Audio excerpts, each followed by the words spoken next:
अलैकुम वरहमतुल्लाहि वबरकातुहू। देखिए, जब इंसान के अंदर से एहसासात ख़त्म होने लगते हैं तो वो अक्सर समझता है कि शायद वो डिप्रेशन का शिकार है या इसका दिमाग थक चुका है, लेकिन हकीकत में ये आपकी रूह की एक खामोश चीज़ है। हमारी रूह एक ऐसी चीज़ है जिससे जिंदा रहने के लिए नूर और ताल्लुक की ज़रूरत है, अल्लाह सुब्हानहू व तआला के साथ ताल्लुक।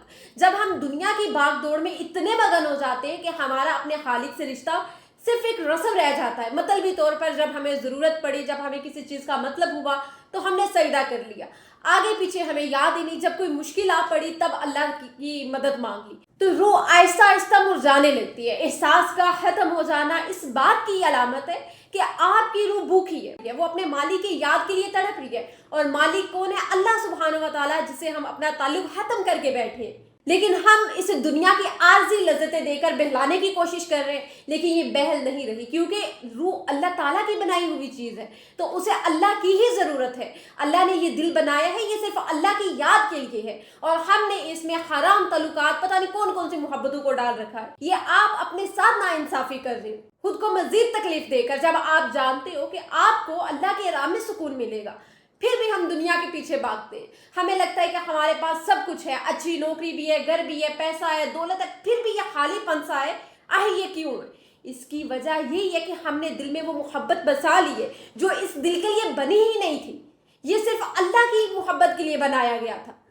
जब इसमें दुनिया की चीज़ें यानी इंसानों की तवक्कुआत और खौफ भर लेते हैं ना, तो एक वक्त आखिर ऐसा आ जाता है कि जब ये दिल बोझ उठाने से इनकार कर देता है और कोई भी चीज़ आपके दिल को नहीं छूती, तो आप मायूस मत हो। यह खालीपन दरअसल एक इशारा है कि अब आप पलट आए, अपने अल्लाह की तरफ पलट आए।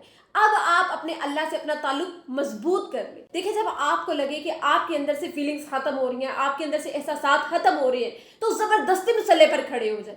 नहीं भी नमाज पढ़ने को दिल कर रहा, फिर भी मुसल्ले पर वज़ू करके खड़े हो जाए। रोना नहीं आ रहा आपको, रोने जैसी शक्ल बना ले। अल्लाह से कहिए, या अल्लाह मेरा दिल सहत हो गया है, इसे अपनी रहमत से नरम कर दे। अपना कुरान से रिश्ता जोड़े। कुरान को सिर्फ पढ़ने के लिए नहीं, बल्कि इसका तफसीर और तर्जमा सीखे। जब आप तर्जमा सीखेंगी, तफसीर सीखेंगी, तो आपने उसकी तशरीह लिखनी है, और जो तशरीह लिखनी है वो आपने तफसीर और तर्जमा पढ़कर लिखनी है। इंशाअल्लाह आपके दिल से ये दुनिया का बोझ आहिस्ता आहिस्ता ख़त्म होता जाएगा। जैसे जैसे आप तफसीर लिखेंगी, तर्जमा लिखेंगी, आपके माइंड को खुद सुकून मिलेगा।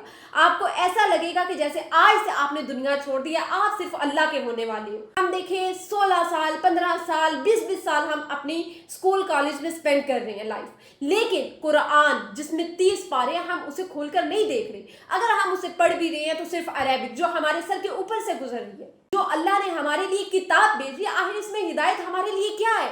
कुरान से बात करें, अल्लाह से बातें करें। वो कलाम जब आपके कानों से होता हुआ दिल में उतरेगा ना, तो मुर्दा एहसासात को दोबारा जिंदा करेगा इंशाअल्लाह। कभी कभी गुनाहों का बोझ हमारे दिलों पर एक जंग जो है वो छोड़ देता, और वो इस कदर जम जाता है कि इंसान को सुकून नहीं मिलता। ये सच है। तौबा का एक आंसू इस सारे जंग को धो कर रख देता है। जैसे तेजाब सही वाले जंग को धो देता है ना, ऐसे तौबा इस्तगफार आपके दिल से जंग को ख़त्म करके आपके दिल को चमका देगा, अल्लाह की याद से चमका देगा, और इंसान को दोबारा मासूम और जिंदा महसूस करवा देगा। ताला सूरह यूसुफ में फरमाता है, और अल्लाह की रहमत से मायूस ना हो, यकीनन अल्लाह की रहमत से सिर्फ वही लोग मायूस होते हैं जो काफिर हैं। आपकी ज़िंदगी में जो भी बेहसी का दौर आया है, ये हमेशा रहने वाला नहीं है। ये तो बस एक वक्फा है, ताकि आप रुक कर सोचें कि आप कहाँ जा रहे हैं। अल्लाह आपको ज़ाया नहीं करना चाहता, बल्कि वो आपको अपने करीब लाना चाहता है। वो आपको सीधे रास्ते पर लाना चाह रहा है। इतना हो सके अल्लाह से शिकायतें करने के बजाय इस खालीपन को अल्लाह की याद से भरें। फिर आप देखें कि कैसे आपके अंदर ज़िंदगी की रौनक दोबारा लौट आती।